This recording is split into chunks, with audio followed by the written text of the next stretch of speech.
Good day dear aspirants, എൻ്റെ പേര് ആതിര. ഏവർക്കും മാസ്റ്റർ കീ അക്കാഡമിയുടെ പുതിയൊരു ക്ലാസ്സിലേക്ക് സ്വാഗതം. അപ്പം നമുക്കറിയാം കമ്പനി ബോർഡ് LGSന്റെ എക്സാമിന് നോട്ടിഫിക്കേഷൻ വരാൻ പോവുകയാണ്. സോ നമുക്ക് അതിന് മുന്നേ കമ്പനി ബോർഡ് LGSൽ ഫിസിക്സുമായി ബന്ധപ്പെട്ട് ചോദിച്ചിട്ടുള്ള ക്വസ്റ്റ്യൻസും അത് റിലേറ്റഡ് ഫാക്ട്സും ഇന്നത്തെ ക്ലാസ്സിൽ പഠിച്ച് തീർക്കാം. Okay, so without any delay let's get started. 20 meter per സെക്കൻഡിൽ സഞ്ചരിക്കുന്ന ഒരു കാറിന് 4000 ജൂൾ ഗതികോർജം ലഭിക്കുന്നു എങ്കിൽ കാറിന്റെ മാസ് എത്ര? നമ്മുടെ ക്വസ്റ്റ്യനിൽ തന്നു 20 മീറ്റർ പെർ സെക്കൻഡിലാണ് നമ്മുടെ കാറ് സഞ്ചരിക്കുന്നത്. അപ്പൊ നമുക്ക് തന്നിരിക്കുന്നത് വേഗതയാണ് അല്ലെ, വെലോസിറ്റി ആണ്. അപ്പൊ നമ്മൾ വേഗത അല്ലെ വെലോസിറ്റിയെ നമ്മൾ v കൊണ്ടാണ് റെപ്രസെന്റ് ചെയ്യുന്നത്. അതിന്റെ തന്നിരിക്കുന്നു 20 മീറ്റർ പെർ സെക്കൻഡിലാണ് കാറ് സഞ്ചരിച്ചുകൊണ്ടിരിക്കുന്നത്. ഈ കാറ് സഞ്ചരിച്ചുകൊണ്ടിരിക്കുമ്പം കാറിന് നമുക്കറിയാം ഒരു വസ്തു ചലിച്ചാൽ അതിന് കിട്ടുന്നതാണ് എന്ത്? ഗതികോർജം. വസ്തു നിന്നാലോ സ്ഥിതികോർജം. അപ്പൊ ഇവിടെ വസ്തു ചലിക്കുകയാണ്, അതിന് ഗതികോർജമാണ് അഥവാ കൈനറ്റിക് എനർജിയാണ് കിട്ടുന്നത്. അതിന്റെ വാല്യൂ തന്നു 4000 ജൂൾ. ഡയറക്റ്റ് ക്വസ്റ്റ്യൻ ആണ്, വലിയ ടാസ്ക് ഒന്നുമില്ല, പെട്ടെന്ന് ചെയ്യാൻ പറ്റും. നമ്മുടെ ക്വസ്റ്റ്യൻ മാസ് എത്ര ആണ് എന്നാണ്. അപ്പൊ നമുക്ക് എളുപ്പത്തിൽ ചെയ്യാം. ആദ്യം നിങ്ങൾ അറിഞ്ഞിരിക്കേണ്ടത് എന്താണ് ഗതികോർജത്തിന്റെ ഇക്വേഷൻ. നമുക്കറിയാം ഗതികോർജം, ഒരു വസ്തു ചലിക്കുമ്പോൾ ഉണ്ടാവുന്ന ഗതികോർജം എന്ന് പറയുന്നത് ½ mv² ആണ്. അതിന്റെ വില 4000 ജൂൾ ആണ്. ½ mv²ന്റെ വില 4000 ജൂൾ ആണ്. ഇനി ഇക്വേഷനകത്ത് ഡയറക്റ്റ് സബ്സ്റ്റിറ്റ്യൂട്ട് ചെയ്താൽ മാത്രം മതി. നോക്കിയേ, നമുക്ക് വേണ്ടത് മാസ് ആണല്ലേ. അപ്പൊ മാസ് അവിടെ ഇട്ടിട്ട് ബാക്കിയുള്ളവരെ നമ്മൾ അപ്പുറത്തോട്ട് ഇപ്പുറത്തോട്ട് കൊണ്ടുപോകാം. അപ്പൊ ഇവിടെ നോക്കിയേ, ഈ 2 നിങ്ങൾ ശ്രദ്ധിച്ചേ, ഈ 2 ഇവിടെ ഹരിച്ചിരിക്കുവാണല്ലേ. അപ്പൊ ഈ 2നെ നമ്മൾ ഇപ്പുറത്തോട്ട് വരുമ്പോ എന്താവും? ഹരിച്ച ആള് ഇക്വേഷൻ അപ്പുറം പോയാൽ ഗുണിക്കണം. ഇവിടെ ഹരിച്ച 2 ഇക്വേഷൻ അപ്പുറം പോകുമ്പോൾ ഗുണിക്കും. സോ 1 × mv²/2 = 4000 എന്നായിരുന്നു. ഈ 2നെ ഞാൻ ഇക്വേഷൻ അപ്പുറത്തോട്ട് കൊണ്ടുപോയി, അതായത് ഇവിടെ ഗുണിച്ച ആൾ ഇക്വേഷൻ അപ്പുറം പോകുമ്പോൾ ഹരിക്കും. അതായത് 1 × mv² എന്ന് പറയുന്നത് 4000 × 2 അല്ലേ. ഓക്കെ, ഇനി 1 × mv², ഇതൊരു സംഖ്യയും 1 കൊണ്ട് ഗുണിച്ചാൽ നമുക്കറിയാം ആ സംഖ്യ ആയിരിക്കും ഉത്തരം. അതായത് mv² എന്ന് പറയുന്നത് 4000ത്തെ 2 കൊണ്ട് ഗുണിക്കുന്നു. 4000ന്റെ ഇരട്ടി, 4000ന്റെ ഇരട്ടി നമുക്കറിയാം എന്താ? 8000 ആണ് അല്ലേ. 4നെ 2 കൊണ്ട് ഗുണിച്ച 8. അപ്പൊ 4000ന്റെ ഇരട്ടി 8000. ഓക്കെ, 4000ത്തിന്റെ ഇരട്ടി എടുക്കുന്നു, 8000 എന്ന് കിട്ടി. അപ്പൊ നമുക്കിപ്പൊ കിട്ടി mv² 8000.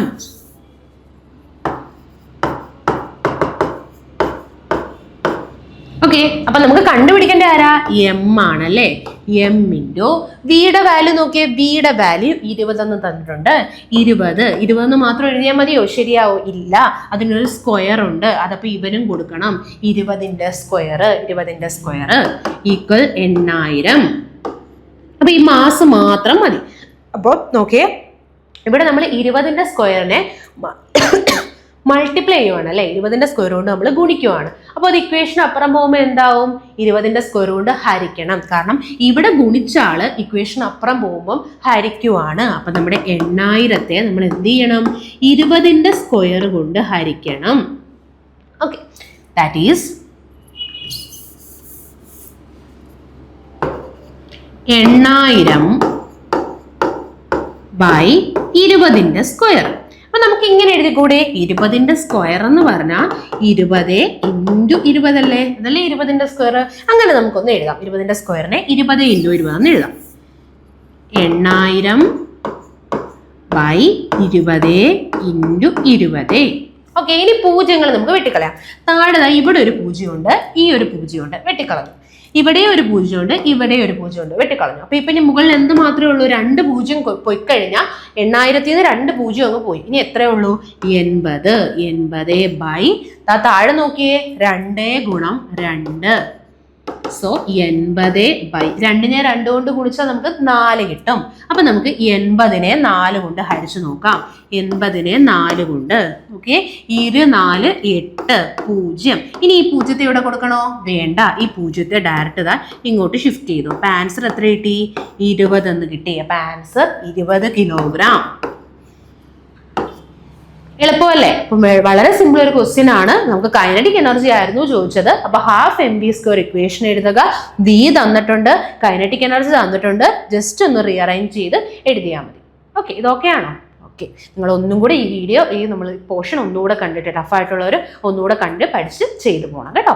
ഓക്കെ, നെക്സ്റ്റ് ക്വസ്റ്റ്യൻ, ഇരുമ്പിന്റെ അയിരുകൾ ഏതെല്ലാമാണ്? അപ്പം നമ്മൾ അയിര് എന്നുള്ളൊരു ടോപ്പിക്കുമായിട്ട് ബന്ധപ്പെട്ട് ചോദിച്ചിരിക്കുന്നതാണ് കേട്ടോ. ഇരുമ്പിന്റെ അയിര് ഏതെല്ലാമാണ്? Bauxite, hematite, magnetite, calamine, zinc blende, bauxite, hematite, magnetite. അപ്പം നമ്മളിത് ഓൾറെഡി നമ്മൾ എപ്പോഴും കാണുന്ന ഒരു ക്വസ്റ്റ്യൻ ആണ് അയണിന്റെ ഓറുമായിട്ട് ബന്ധപ്പെട്ടത്. അപ്പോൾ അയണിന്റെ ഓറുകൾ പഠിക്കാനുള്ള ഒരു ഷോർട്ട് കട്ട് നമ്മൾ പഠിച്ചിട്ടില്ലേ? നമ്മുടെ കോഡ് എന്താ? ഹേമയുടെ സൈഡിൽ അയൺ മാഗ്നറ്റും ലെമണും. ഇതാണ് നമ്മുടെ കോഡ് അല്ലേ? ഹേമ എന്താ നമ്മൾ ഉദ്ദേശിച്ചത്? യെസ്, ഹേമറ്റൈറ്റിനെയാണ് നമ്മൾ ഹേമ എന്ന് റെപ്രസെന്റ് ചെയ്തത്. Hematite side right, iron magnetite. അയണിന്റെ ആയതുകൊണ്ടാണ് കേട്ടോ മാഗ്നറ്റൈറ്റ് എന്ന് കൊടുത്തിരിക്കുന്നത്. അയണിന്റെ കോഡാണ് ഓർക്കാനാണ് നമ്മളിവിടെ അയൺ മാഗ്നറ്റ് എന്ന് കൊടുത്തിരിക്കുന്നത്. അയണിന്റെ ഓറുകളാണ് നമ്മൾ പഠിക്കുന്നത് ഓർത്ത് വെക്കാൻ. കോഡ് പഠിച്ചിട്ട് ആരുടെയാണ് നമ്മൾ ഓർത്തിരിക്കേണ്ടത്? അതിനെയാണ് നമ്മൾ അയൺ ഇവിടെ യൂസ് ചെയ്തിരിക്കുന്നത്. അടുത്ത നോക്കിയേ, ലെമൺ എന്നുള്ളത് ലിമണൈറ്റ് ആണ്. ലിമണൈറ്റ്.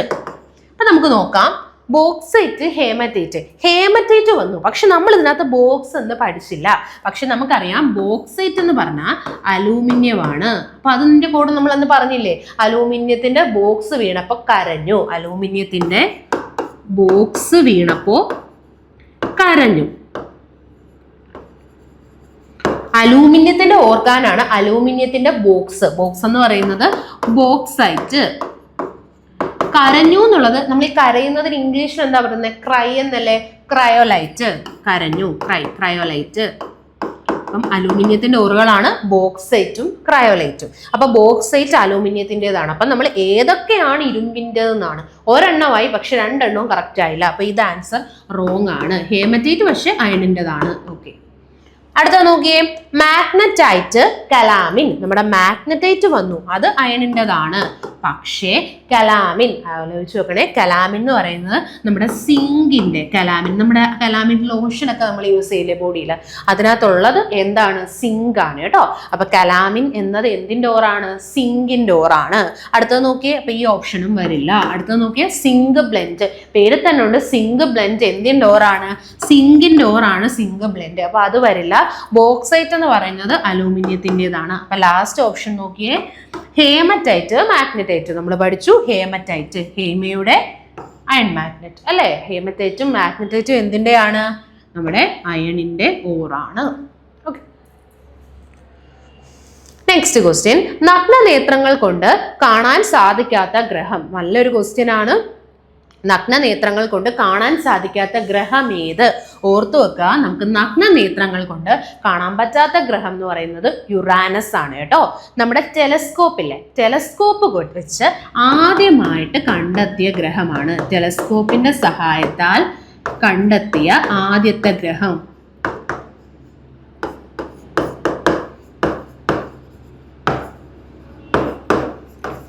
അപ്പൊ നമ്മൾ ടെലസ്കോപ്പിന്റെ ഹെൽപ്പോട് കൂടി കണ്ടെത്തിയ ആദ്യത്തെ ഗ്രഹം എന്ന് ചോദിച്ചാൽ നിങ്ങൾ എന്ത് പറയണം? അത് യുറാനസ് ആണ്. നമുക്ക് നഗ്ന നേത്രം കൊണ്ട് ഇതിനെ കാണാൻ പറ്റില്ല. അതായിരുന്നു ക്വസ്റ്റ്യൻ. ഇതിനെ കണ്ടെത്തിയത്, നമ്മുടെ യുറാനസ് എന്ന് പറഞ്ഞ ഗ്രഹത്തെ കണ്ടെത്തിയത് വില്യം ഹെർഷൻ എന്ന് പറഞ്ഞ സയന്റിസ്റ്റ് ആണ് കേട്ടോ. വില്യം ഹെർഷൻ ആണ് ഈ ഗ്രഹത്തെ കണ്ടെത്തിയത്. ഇനി ഈ ഗ്രഹം പച്ച നിറത്തിലായിരിക്കും കാണപ്പെടുന്നത്. നമ്മൾ നോക്കിക്കഴിഞ്ഞാൽ നമുക്ക് നേരിട്ട് നോക്കിയാൽ കാണാൻ പറ്റില്ല. ടെലസ്കോപ്പിന്റെ ഹെൽപ്പോട് കൂടി നമ്മൾ യുറാനസിനെ ഒബ്സർവ് ചെയ്താൽ അത് പച്ച നിറത്തിൽ കാണാം. അതിന് കാരണം ഇതിനകത്ത് മീഥെയിൻ ഗ്യാസിന്റെ പ്രസൻസ് കൊണ്ടാണ്. മീഥെയിൻ ഗ്യാസിന്റെ പ്രസൻസ് കൊണ്ടാണ് ഇത് പച്ച നിറത്തിൽ കാണപ്പെടുന്നത്. ഓർത്ത് നോക്കണേ, ടെലസ്കോപ്പ് വെച്ച് കണ്ടെത്തിയ ആദ്യത്തെ ഗ്രഹമാണ് നമ്മുടെ യുറാനസ്. യുറാനസിനെ കണ്ടെത്തിയ ശാസ്ത്രജ്ഞൻ വില്യം ഹെർഷൻ. ഇതിന് പച്ച നിറമാണ്. എന്തുകൊണ്ട്? മീഥെയിൻ ഗ്യാസിന്റെ പ്രസൻസ് കൊണ്ടാണ് യുറാനസിന് പച്ച നിറം. ഇതിനെ അരുണൻ എന്ന പേരിലും അറിയപ്പെടും. ഇതിന്റെ ഒരു നിക് നെയിം ആണ് കേട്ടോ, അരുണൻ എന്ന വിളിപ്പേരുള്ള ഗ്രഹവും ആര് തന്നെയാണ്? നമ്മുടെ യുറാനസ് ആണ്. വലിപ്പത്തിൽ 3-ാം സ്ഥാനം. നമ്മുടെ സൈസ് നോക്കിക്കഴിഞ്ഞാൽ വലുപ്പത്തിൽ 3-ാം പൊസിഷനിലുള്ളത് ആണ് നമ്മുടെ യുറാനസ്. ഇത്രയും പോയിന്റുകളും ജസ്റ്റ് ഒന്ന് നോക്കി വെക്കുക കേട്ടോ. നഗ്നനേത്രം കൊണ്ട് കാണാൻ കഴിയില്ല. ടെലസ്കോപ്പിന്റെ സഹായത്താൽ നമ്മൾ ആദ്യം കണ്ടെത്തിയ ശാസ്ത്രജ്ഞൻ വില്യം ഹെർഷൻ ആണ്. പച്ച നിറത്തിന് റീസൺ എന്താണ്? മീഥേൻ ഗ്യാസ് ഉള്ളതുകൊണ്ടാണ്. അരുണൻ എന്നാണ് ഇതിന്റെ വെളിപ്പേര്. വലിപ്പത്തിൽ ഇതിന് 3-ാം സ്ഥാനമാണ്. പിന്നെ നമ്മുടെ യുറാനസിന്റെ ഏറ്റവും വലിയ ഉപഗ്രഹമാണ് ടൈറ്റൻ.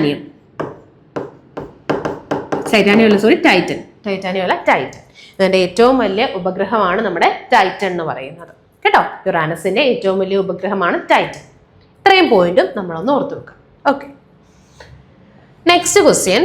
പാരമ്പര്യ ഊർജ സ്രോതസ് ഏത്? നോക്കിയേ, സൗരോർജം, കാറ്റിൽ നിന്നുള്ള ഊർജം, തിരമാലയിൽ നിന്നുള്ള ഊർജം, LPG. ഇതിനകത്ത് അറിഞ്ഞിരിക്കേണ്ടത്, നിങ്ങൾക്ക് ഈ ക്വസ്റ്റ്യൻ ഒക്കെ നിങ്ങൾക്ക് കറക്റ്റ് ആക്ച്വലി ഇതിപ്പം ABC അങ്ങനൊന്നും വരാത്തത് കൊണ്ട് നമുക്ക് കറക്റ്റ് എഴുതാൻ പറ്റും. ഇതിനകത്ത് വിഭിന്നമായിട്ട് നിൽക്കുന്ന ആരാ? അതാ നിങ്ങൾ നോക്കിയേ, സൗരോർജം, കാറ്റിൽ നിന്നുള്ള ഊർജം, തിരമാലയിൽ നിന്നുള്ള ഊർജം ഒക്കെ ഏകദേശം സെയിം ആയിട്ടല്ലേ? അവരെല്ലാം ഏകദേശം ഒരേ സോഴ്സ് അല്ലേ? അപ്പൊ ആൻസർ എന്തായാലും ഒറ്റപ്പെട്ട് നിൽക്കുന്നത് അതിന്റെ LPG ആയിരിക്കും. അതിന്റെ ഷോർട്ട് കട്ടാണ് കേട്ടോ. ചില സമയങ്ങൾക്ക് നമുക്ക് അപ്ലൈ ചെയ്യാം. നമുക്ക് എലിമിനേഷൻ മെത്തേഡിലൂടെ ഏതിനെ എലിമിനേറ്റ് ചെയ്ത് കളയാൻ പറ്റുന്നുള്ള രീതി നോക്കുക. ഇതിപ്പോൾ ഡയറക്റ്റ് ക്വസ്റ്റ്യൻ ആയിരുന്നു. എനിക്കൊന്ന് 2021 LGS ലെവൽ ക്വസ്റ്റ്യൻ ആണ്. അപ്പോൾ കൂടുതൽ സ്റ്റേറ്റ്മെന്റ് ടൈപ്പ് അതിനകത്ത് വന്നിട്ടില്ല.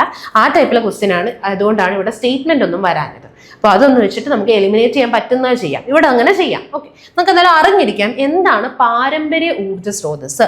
പാരമ്പര്യ ഊർജ്ജ സ്രോതസ് എന്ന് പറഞ്ഞു കഴിഞ്ഞാൽ ഇത് ഉപയോഗിക്കും തോറും തീർന്നു പോകുന്നവരെയാണ് നമ്മൾ പാരമ്പര്യ ഊർജ്ജ സ്രോതസ് എന്ന് പറയുന്നത്. ഉപയോഗിച്ചാൽ തീർന്നു പോകും, ഉപയോഗിക്കും തോറും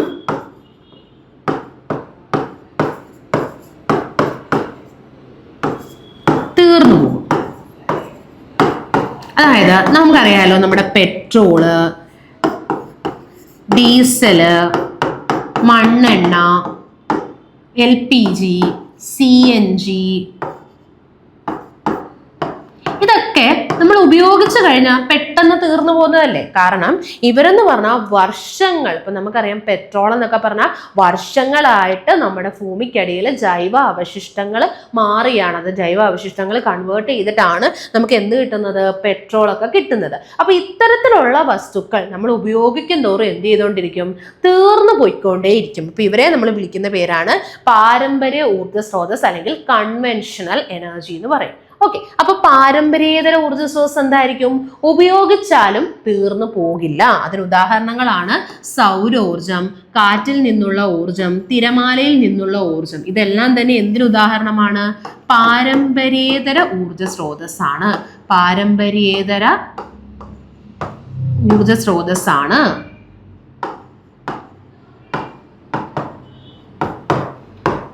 അല്ലെങ്കിൽ നോൺ കൺവെൻഷണൽ എനർജി ആണ്. അതായത് നമുക്ക് ഇത് ഉപയോഗിച്ചാൽ തീർന്നൊന്നും പോകില്ല. നമുക്കറിയാം ഈ സൗരോർജം, കാറ്റിൽ നിന്നുള്ള ഊർജം അല്ലെങ്കിൽ തിരമാലയിൽ നിന്നുള്ള ഊർജം ഉപയോഗിച്ചാൽ തീർന്നു പോകുമോ? ഇല്ല. അപ്പൊ ഇവരാണ് പാരമ്പര്യേതര ഊർജ്ജ സ്രോതസ് അല്ലെങ്കിൽ നോൺ കൺവെൻഷണൽ എനർജി. അപ്പൊ കൺവെൻഷണൽ എനർജി ഏതൊക്കെയാണെന്നും നോൺ കൺവെൻഷണൽ എനർജി ഏതൊക്കെയാണെന്നും ഒന്ന് ജസ്റ്റ് നോക്കി വെക്കുക. അപ്പൊ നമ്മുടെ ക്വസ്റ്റ്യൻ ഇതായിരുന്നു, പാരമ്പര്യ ഊർജ്ജ സ്രോതസ് അതായത് ഉപയോഗിച്ചാൽ തീർന്നു പോകുന്നവ. അതിന് ഉദാഹരണം ഏതാന്ന് ചോദിച്ചാൽ ആൻസർ എന്താണ്?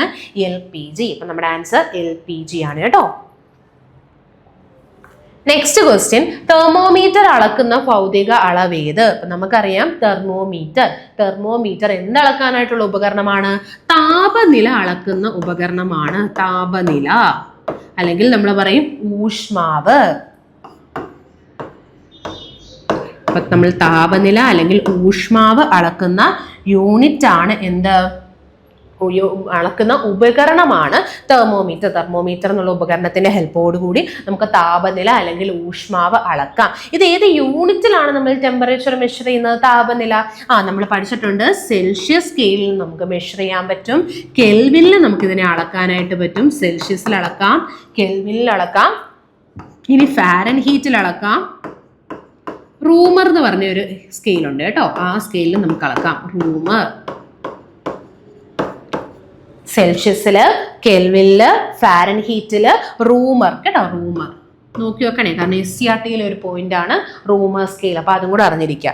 സെൽഷ്യസ് സ്കെയിലിൽ നമുക്ക് അളക്കാൻ പറ്റും, കെൽവിൻ സ്കെയിലിൽ അളക്കാൻ പറ്റും, ഫാരൻഹീറ്റിൽ അളക്കാൻ പറ്റും, റൂമർ സ്കെയിലിൽ അളക്കാൻ പറ്റും. പക്ഷേ താപനില നമ്മൾ പൊതുവെ അളക്കുന്ന SI യൂണിറ്റ് എന്ന് ചോദിച്ചു കഴിഞ്ഞാൽ താപനിലയുടെ SI യൂണിറ്റ് കെൽവിൻ ആണ്. ലോർഡ് കെൽവിൻ എന്ന സയന്റിസ്റ്റിനെ ഓണർ ചെയ്തുകൊണ്ട് നമ്മൾ കെൽവിൻ എന്ന് പറഞ്ഞ യൂണിറ്റ് ആണ് താപനില അളക്കുന്ന SI യൂണിറ്റ്. താപനിലയുടെ SI യൂണിറ്റ് കെൽവിൻ ആണ്. ഇനി നമ്മൾ പറഞ്ഞല്ലോ ഈ താപനില അളക്കുന്ന ഉപകരണമാണ് തെർമോമീറ്റർ. ഈ തെർമോമീറ്ററിൽ ആരെയാണ് യൂസ് ചെയ്യുന്നത്? ഏത് ദ്രാവകത്തെയാണ് നമ്മൾ ഉപയോഗിക്കുന്നത്? മെർക്കുറിയാണ് കേട്ടോ. തെർമോമീറ്ററിൽ ഉപയോഗിക്കുന്നത് എന്താണ്? മെർക്കുറിയാണ്. തെർമോമീറ്ററിൽ യൂസ് ചെയ്യുന്നത് മെർക്കുറിയാണ്. ഓക്കെ, അപ്പൊ അതാ നോക്കിയേ, തെർമോമീറ്റർ അളക്കുന്ന ഭൗതിക അളവ് ഏതാണ്? തെർമോമീറ്റർ അളക്കുന്നത് ഊഷ്മാവാണ്, അല്ലെങ്കിൽ ടെമ്പറേച്ചർ. ഇനി താപം അളക്കുന്ന ഉപകരണം എന്താ? അതൊന്നും അറിഞ്ഞിരിക്കുക. താപം അളക്കുന്ന ഉപകരണമാണ് കലോറിമീറ്റർ. കലോറിമീറ്റർ. ഓക്കെ, കലോറിമീറ്റർ, അതായത് താപം അളക്കുന്ന ഉപകരണത്തിന്റെ പേരാണ് കലോറിമീറ്റർ. ഇനി ഈ താപം അളക്കുന്നതിനെ പറ്റി പഠിക്കുന്ന ശാഖയാണ് കലോറിമിതി, അല്ലെങ്കിൽ കലോറിമെട്രി എന്ന് പറയും. കലോറിമിതി ഓർ കലോറിമെട്രി. അതായത് ഒരു വസ്തു എത്രമാത്രം താപം പുറത്തുവിടും അല്ലെങ്കിൽ എത്രമാത്രം താപം അകത്തെടുക്കും എന്നൊക്കെ നമുക്ക് പഠിക്കണ്ടേ. അതിനുവേണ്ടിയുള്ള ശാസ്ത്ര ശാഖ ഏതാണെന്ന് ചോദിച്ചാൽ പറയണം കലോറിമെട്രി അല്ലെങ്കിൽ കലോറിമിതി.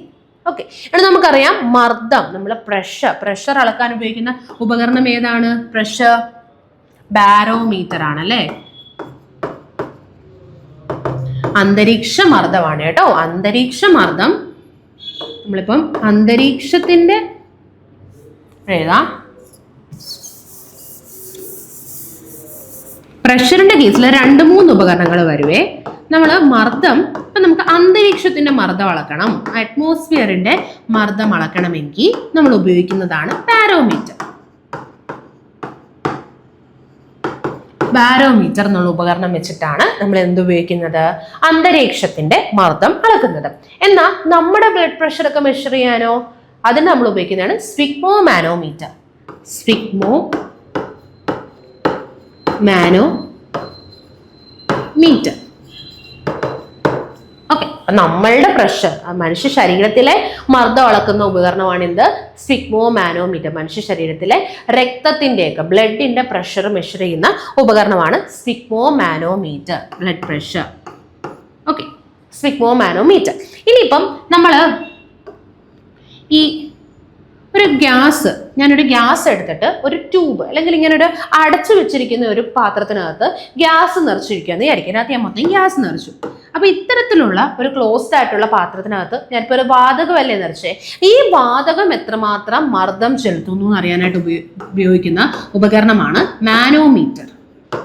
മാനോമീറ്റർ, അതായത് ഒരു അടച്ചു വെച്ച പാത്രത്തിൽ വാതകം എത്ര മർദ്ദം ചെലുത്തുന്നു എന്ന് അളക്കുന്ന ഉപകരണമാണ് എന്ത്? മാനോമീറ്റർ.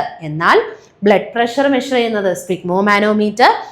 നമ്മളുടെ അന്തരീക്ഷത്തിലെ മർദ്ദം മെഷർ ചെയ്യുന്നതാണ് ബാരോമീറ്റർ. ഓക്കെ, അടുത്തതാണ് ഹ്യൂമിഡിറ്റി, ആർദ്രത. നമ്മളുടെ അന്തരീക്ഷത്തിലുള്ള ഹ്യൂമിഡിറ്റി, അന്തരീക്ഷത്തിലുള്ള നീരാവിയുടെ അളവിനെ മെഷർ ചെയ്യുന്ന ഉപകരണമാണ് ഹൈഗ്രോമീറ്റർ. ഹൈഗ്രോയാണേ ഹൈഗ്രോമീറ്റർ. അതായത് അന്തരീക്ഷത്തിൽ എത്രമാത്രം ഈർപ്പമുണ്ട് അല്ലെങ്കിൽ നീരാവിയുണ്ട്, അതാണ് ഹ്യൂമിഡിറ്റി അല്ലെങ്കിൽ നമ്മൾ ആർദ്രത എന്ന് പറയും. അത് മെഷർ ചെയ്യാനായിട്ട് ഉപയോഗിക്കുന്ന ഉപകരണമാണ് ഹൈഗ്രോമീറ്റർ. ഓക്കെ, ഇപ്പൊ ഇത്രയും ക്വസ്റ്റ്യൻ ഓക്കെ ആയല്ലോ.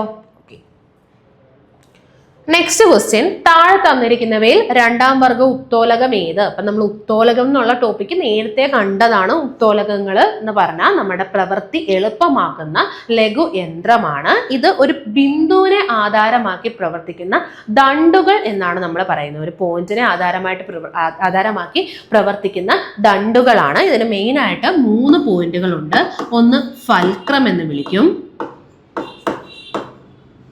ഒന്ന് യജ്ഞം എന്ന് വിളിക്കും, ഒന്ന് രോധം എന്ന് വിളിക്കും. അതായത് ഈ ഉത്തോലകം ഏത് പോയിന്റിനെ ആധാരമാക്കി പ്രവർത്തിക്കുന്നുവോ ആ പോയിന്റിനെ, ഏത് പോയിന്റിനെയാണോ ആധാരമാക്കി പ്രവർത്തിക്കുന്നത് ആ പോയിന്റിനെ നമ്മൾ വിളിക്കും ഫൽക്രം അല്ലെങ്കിൽ ദാരം. ആധാരം ചോർത്താൽ മതി കേട്ടോ, ഫൽക്രം അല്ലെങ്കിൽ ദാരം. അടുത്തത് ഇവിടെ ആരാണോ പ്രയത്നിക്കുന്നത്, നമ്മൾ എവിടെയാണോ പ്രയത്നം കൊടുക്കുന്നത് അല്ലെങ്കിൽ യജ്ഞം കൊടുക്കുന്നത് അതിനെ നമ്മൾ വിളിക്കും യജ്ഞം അല്ലെങ്കിൽ എഫേർട്ട്. എവിടെയാണോ നമ്മൾ പ്രയത്നിക്കുന്നത്, പ്രയത്നം, അപ്പൊ അതിൽ നിന്നും യജ്ഞം ഓർത്ത് വെക്കാം. ഓക്കെ, അവിടെ അടുത്തത് റെസിസ്റ്റൻസ്. ആരാണോ പ്രതിരോധിക്കുന്നത്, ഇവിടെ ആരാണോ പ്രതിരോധം കൊടുക്കുന്നത് അതിനെ നമ്മൾ വിളിക്കും രോധം. പ്രതിരോധം, രോധം. ഓക്കെ, അപ്പം 3 പോയിന്റുകളുണ്ട്: ദാരം, യജ്ഞം, രോധം. ദാരം എന്ന് പറഞ്ഞാൽ ഏത് പോയിന്റിനെ ആധാരമാക്കി പ്രവർത്തിക്കുന്നോ അത് ദാരം. ഇനി എവിടെയാണോ നമ്മൾ യജ്ഞം കൊടുക്കുന്നത് അത് എഫേർട്ട്. ഇനി ആരാണോ ഇതിനെ പ്രതിരോധിക്കുന്നത് അതിനെ നമ്മൾ രോധം. അപ്പൊ ഇത്രയും കാര്യങ്ങളൊക്കെ അല്ലേ. ഇനി ഇതിന്റെ സ്ഥാനം അനുസരിച്ചിട്ടാണ് നമ്മൾ ഉത്തോലകങ്ങളെ 1-ാം വർഗം, 2-ാം വർഗം, 3-ാം വർഗം എന്ന് പറയുന്നത്. അപ്പൊ ഞാനൊരു കോഡ് പറഞ്ഞു തന്നായിരുന്നു, ഫ്രീ എന്നല്ലേ. ഫ്രീ അതായത് നടുക്ക് ഫൽക്രം വന്നാൽ നമ്മൾ പറയും അത് ഫസ്റ്റ് ഓർഡർ ലിവർ ആണ്, അല്ലെങ്കിൽ 1-ാം വർഗ ഉത്തോലകമാണ്. ഇനി നടുക്ക് രോധം വന്നാൽ നമ്മൾ പറയും അത് സെക്കൻഡ് ഓർഡർ ലിവർ ആണ്, 2-ാം വർഗ ഉത്തോലകമാണ്. ഇനി നടുക്ക് യജ്ഞം വന്നാൽ നമുക്ക് പറയാം അത് തേർഡ് ഓർഡർ ആണ്, അല്ലെങ്കിൽ 3-ാം വർഗ ഉത്തോലകമാണ്. അങ്ങനെ 1, 2, 3 വർഗ ഉത്തോലകങ്ങൾ ഓർത്തു വെക്കുക. നടുക്ക് വരുന്ന ആളുടെ കാര്യം മാത്രമേ പറയൂ. നടുക്ക് ഫൽക്രം വരുന്നു, അറ്റത്ത് ഏതറ്റത്ത് വേണമെങ്കിൽ അപ്പം യജ്ഞവും വരാം, രോധവും വരാം, അത് പറയുന്നില്ല. നടുക്ക് ഫൽക്രം വന്നാൽ ഓർത്തു വെക്കുക 1-ാം വർഗമാണ്. നടുക്ക് രോധം വന്നാൽ ഓർക്കുക അതെന്താണ്, 2-ാം വർഗമാണ്. ഇനി നടുക്ക് എഫേർട്ട് വന്നാൽ അത് 3-ാം വർഗമാണ്. അപ്പൊ നമുക്കൊന്ന് നോക്കിയേ, നമ്മളോട് ചോദിച്ചിരിക്കുന്നത് 2-ാം വർഗമാണ് അല്ലേ. അപ്പൊ 2-ാം വർഗത്തിന്റെ പ്രത്യേകത എന്താ, നടുക്ക് രോധം വരണം. അപ്പൊ നടുക്കാണ് രോധം വരുന്നത്, അതായത് ആർക്കാണോ പ്രതിരോധം കൊടുക്കേണ്ട അയാൾ നടുക്ക് വരും. അപ്പൊ നിങ്ങളൊന്ന് ആലോചിച്ച് നോക്കിയേ, ഈ ഒരു ഓപ്ഷനിൽ നമുക്ക് ക്ലിയർ ആയിട്ട് തന്നെ മനസ്സിലാവുന്നുണ്ട്. നാരങ്ങ ഞെക്കി നോക്കുമ്പോൾ നമുക്ക് കാണാൻ പറ്റും ഇവിടെ ഒരു നാരങ്ങ ഞെക്കിയുടെ, ഓക്കെ, ഇങ്ങനെയല്ലേ നാരങ്ങ ഞെക്കിയിരിക്കുന്നത്. അപ്പൊ ദാ ഇവിടെ അല്ലേ നമ്മൾ ബലം കൊടുക്കുന്നത്, അതായത് നാരങ്ങ ഞെക്കിക്കകത്ത് ഇവിടെ ആയിരിക്കും നമ്മൾ എന്ത് ചെയ്യുന്നത്, നാരങ്ങ 2 പീസാക്കി മുറിച്ചിട്ട് നമ്മൾ ഒരു പീസിനെ ദാ ഇവിടാണ് വെക്കുന്നത്. ദാ ഇവിടെ വെക്കും, നമ്മൾ അവിടെ വെക്കും. അവരാണ്, ഈ നാരങ്ങയ്ക്കാണ് പ്രതിരോധം കിട്ടാൻ പോകുന്നത് അല്ലേ. നാരങ്ങയെ പ്രതിരോധം കിട്ടിയാണ് അതിനകത്തു നിന്ന് പിഴിഞ്ഞ് ജ്യൂസ് വരാൻ പോകുന്നത്. അപ്പൊ പ്രതിരോധം കൊടുക്കാൻ പോകുന്നത് നമ്മൾ ആരെയാണ് ഇവിടെ പ്രതിരോധം കൊടുക്കാൻ പോകുന്നത്, നമ്മുടെ നാരങ്ങയ്ക്കാണ് അല്ലേ. നാരങ്ങയാണ് പ്രതിരോധം കിട്ടുന്നത്. അപ്പൊ പ്രതിരോധം കിട്ടുന്ന നാരങ്ങ നടുക്ക്. എന്നാൽ ഇവിടെ നോക്കിയേ, നമ്മൾ ഈ അറ്റത്തല്ലേ ബലം കൊടുക്കുന്നേ. നമ്മളിതാ ഈ നാരങ്ങ ഞെക്കിയുടെ അറ്റത്ത് ഇങ്ങനെ 2 ഭാഗമില്ലേ, ഇവിടാണ് നമ്മൾ ഇങ്ങനെ ബലം കൊടുക്കുന്നത്. അപ്പൊ നമ്മളാണ് ഇവിടെ യജ്ഞം കൊടുക്കുവാണ്. അപ്പൊ നമ്മൾ ഇവിടെ യജ്ഞം കൊടുക്കുന്നു. ഓക്കെ, അപ്പൊ നമുക്കിതാ ഇവിടെ കാണാൻ പറ്റും, ഇവിടെ ഒരു ഫിക്സഡ് പോയിന്റ് ഉണ്ട്. ഇപ്പൊ നാരങ്ങ ഞെക്കി നിങ്ങൾ ശ്രദ്ധിച്ചാൽ മതി, അതിന്റെ അറ്റം ചേർന്നത് ഇവിടെ ഒരു ഫിക്സഡ് പോയിന്റ് ഉണ്ട്. അപ്പൊ ഇതാണ് നമ്മുടെ ഫിക്സഡ് പോയിന്റ്. നമ്മൾക്കറിയാം, നമ്മൾ ഉപയോഗിക്കുന്ന ഫിക്സഡ് ആയിട്ടുള്ള പോയിന്റിനെ നമ്മൾ വിളിക്കുന്ന പേരാണ് ഫൽക്രം അല്ലെങ്കിൽ ദാരം.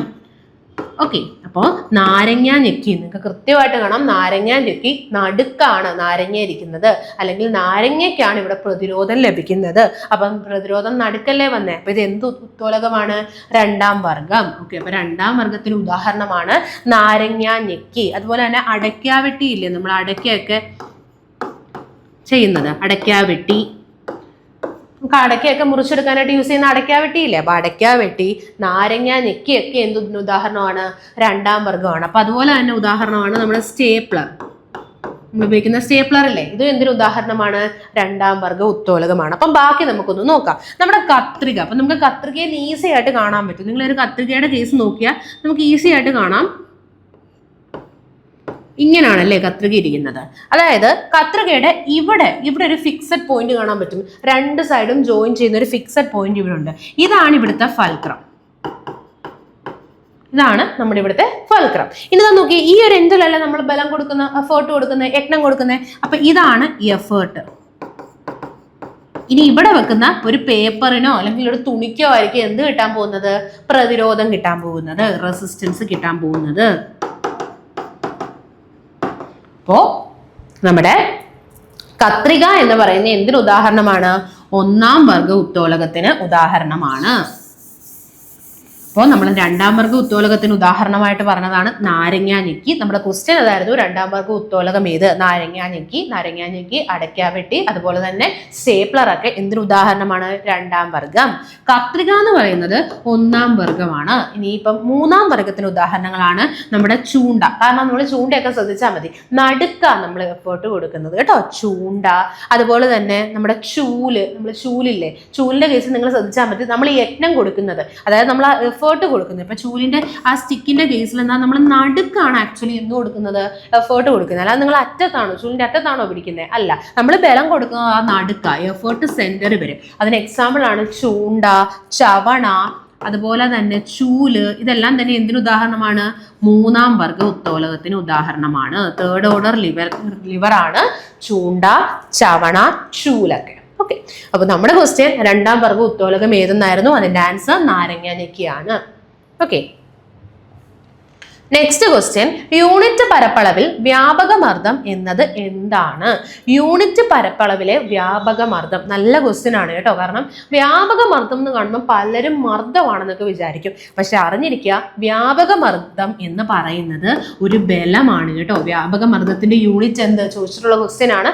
വ്യാപകമർദ്ദത്തിന്റെ യൂണിറ്റ് എന്താണ്? വ്യാപകമർദ്ദം എന്ന് പറഞ്ഞാൽ ബലമാണ്. അതായത് ഞാൻ ദാ ഇപ്പോൾ ഒരു വസ്തു എടുക്കുകയാണ്.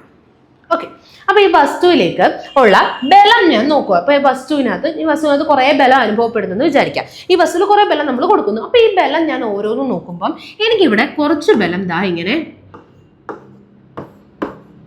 ഇവിടെ ഒരുപാട് ബലം ദാ ഈ വസ്തുവിൽ ഉണ്ടാവുന്നെന്ന് വിചാരിക്കാം.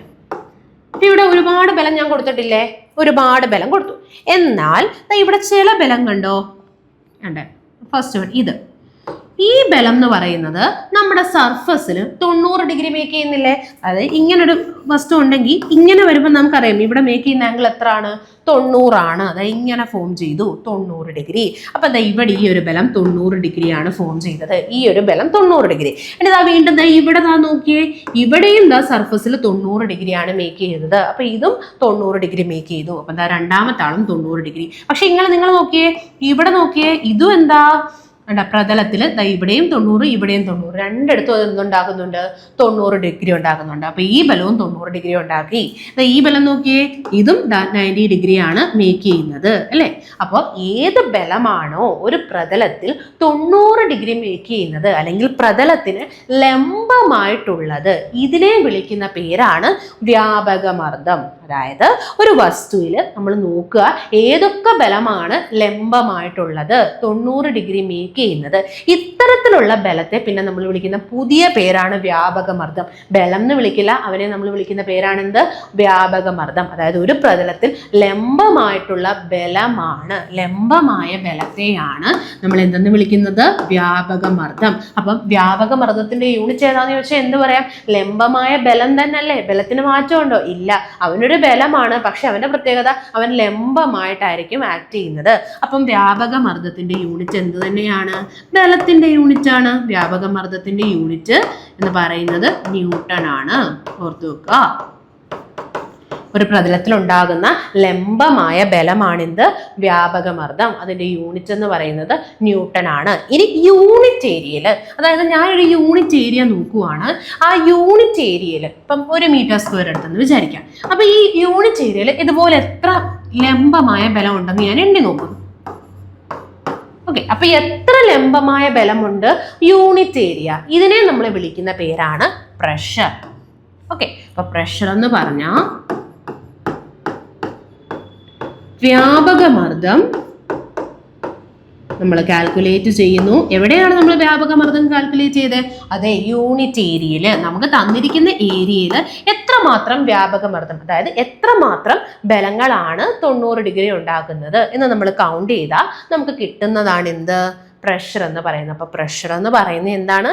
വ്യാപകമർദ്ദത്തെ നമ്മൾ ഏരിയ കൊണ്ട് ഹരിക്കുമ്പോൾ നമുക്ക് കിട്ടുന്നതാണ് പ്രഷർ. അപ്പൊ പ്രഷറിന് നമ്മൾ എഴുതുന്ന യൂണിറ്റ് എന്ന് പറഞ്ഞാൽ നമ്മൾ പറഞ്ഞു പാസ്കലാണ്. ഇനി മറ്റൊരു യൂണിറ്റും കൂടെ ചോദിക്കാം കേട്ടോ. കാരണം ക്വസ്റ്റ്യൻ കണ്ടിട്ടുണ്ട്, ഒരു പാസ്കൽ എത്ര ആണ് എന്ന് ചോദിക്കും. അപ്പൊ അതാ നിങ്ങൾ നോക്കിയേ, നമ്മൾ പറഞ്ഞു വ്യാപകമർദ്ദം ബൈ ഏരിയ ആണ് പ്രഷർ. അപ്പം വ്യാപകമർദ്ദം അളക്കുന്ന യൂണിറ്റ് എന്താ?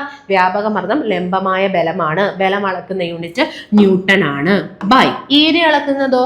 മീറ്റർ സ്ക്വയറിലല്ലേ? ഏരിയ നമ്മൾ മീറ്റർ സ്ക്വയറിലാണ്. അപ്പം ഞാൻ നേരത്തെ നിങ്ങളോട് പറഞ്ഞു ഇങ്ങനെ എഴുതുന്ന ആളെ നമുക്കത് ചരിച്ചെഴുതാം. അപ്പോൾ യൂണിറ്റ് എന്ന് പറയുന്നത് ന്യൂട്ടൺ പെർ മീറ്റർ സ്ക്വയർ ആണ്. പക്ഷേ പ്രഷറുമായിട്ട് ബന്ധപ്പെട്ട കൂടുതൽ കാര്യങ്ങൾ ചെയ്ത് പഠിച്ച സയന്റിസ്റ്റ് ബ്ലെയ്സ് പാസ്കൽ ആണ്. അതുകൊണ്ട് നമ്മൾ ഈ ന്യൂട്ടൺ പെർ മീറ്റർ സ്ക്വയറിന് പകരം എന്ത് കൊടുക്കും? പാസ്കൽ എന്ന് കൊടുക്കും. പാസ്കൽ എന്നുള്ള യൂണിറ്റ് ആണ് നമ്മൾ യൂസ് ചെയ്യുന്നത് കേട്ടോ. ന്യൂട്ടൺ പെർ മീറ്റർ സ്ക്വയറും കറക്റ്റ് ആണ്, ഒരു തെറ്റുമില്ല. കാരണം വ്യാപക മർദ്ദം ബൈ ഏരിയ ചെയ്ത് നോക്കുമ്പോൾ നമുക്ക് ന്യൂട്ടൺ പെർ മീറ്റർ സ്ക്വയർ കിട്ടും. പക്ഷെ നമ്മൾ കോമൺലി യൂസ് ചെയ്യുന്ന എന്താണ്? പാസ്കൽ ആണ്. അത്രേ ഉള്ളൂ. ഓക്കെ. സോ യൂണിറ്റ് പരപ്പളവിൽ വ്യാപക മർദ്ദം എന്നത് എന്താണ്? അത് മർദ്ദമാണ്. യൂണിറ്റ് പരപ്പളവിലെ വ്യാപക മർദ്ദത്തെ നമ്മൾ വിളിക്കുന്ന പേരാണ് മർദ്ദം. ഓക്കെ. ഇനി ബലം എന്ന് പറഞ്ഞാൽ നമുക്കറിയാം ഒരു വസ്തുവിനെ മുൻപോട്ടോ പിൻപോട്ടോ പോകാൻ സഹായിക്കുന്നത് ബലമാണ്. അതൊരു തള്ളലാണ് അല്ലെങ്കിൽ വലിവാണ്. ഓക്കെ.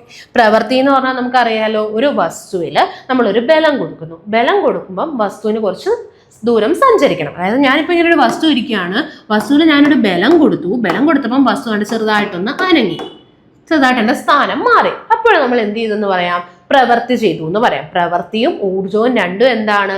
സെയിം തന്നെയാണ് കേട്ടോ. പ്രവൃത്തി എന്ന് പറഞ്ഞാൽ നമുക്കറിയാം ഒരു വസ്തുവിൽ ബലം കൊടുക്കുന്നു, വസ്തുവിന് സ്ഥാനാന്തരം സംഭവിക്കുന്നു. അപ്പം വസ്തു എന്ത് ചെയ്തെന്ന് പറയാം? പ്രവൃത്തി ചെയ്തെന്ന് പറയാം. ഇനി എന്താണ് ഊർജം എന്ന് പറഞ്ഞാൽ ഒരു പ്രവൃത്തി ചെയ്യാനുള്ള വസ്തുവിന്റെ കഴിവിനെ നമ്മൾ വിളിക്കുന്ന പേരാണ് energy. Energy is the capacity to do work. ഒരു പ്രവൃത്തി ചെയ്യാൻ വസ്തുവിന് എത്രമാത്രം കഴിവുണ്ട് അതാണ് ഊർജം എന്ന് പറയുന്നത്. നമുക്ക് അറിയാവുന്ന പ്രധാനപ്പെട്ട രണ്ട് ഊർജം സ്ഥിതികോർജവും ഗതികോർജവുമാണ്. ഈ സ്ഥിതികോർജത്തെയും ഗതികോർജത്തെയും ചേർത്ത് പറയുന്നതാണ് യാന്ത്രിക ഊർജം കേട്ടോ. നോക്കി വെക്കണേ. മെക്കാനിക്കൽ എനർജി എന്ന് പറഞ്ഞാൽ യാന്ത്രികോർജം.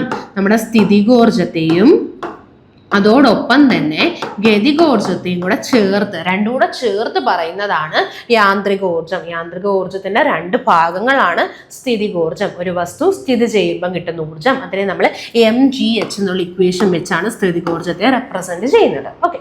ഇനി വസ്തു ചലിക്കുമ്പോൾ കിട്ടുമ്പോഴാണ് ഗതികോർജം. നമ്മൾ 12 mv² വെച്ചാണ് റെപ്രസെന്റ് ചെയ്യുന്നത്. ഓക്കെ.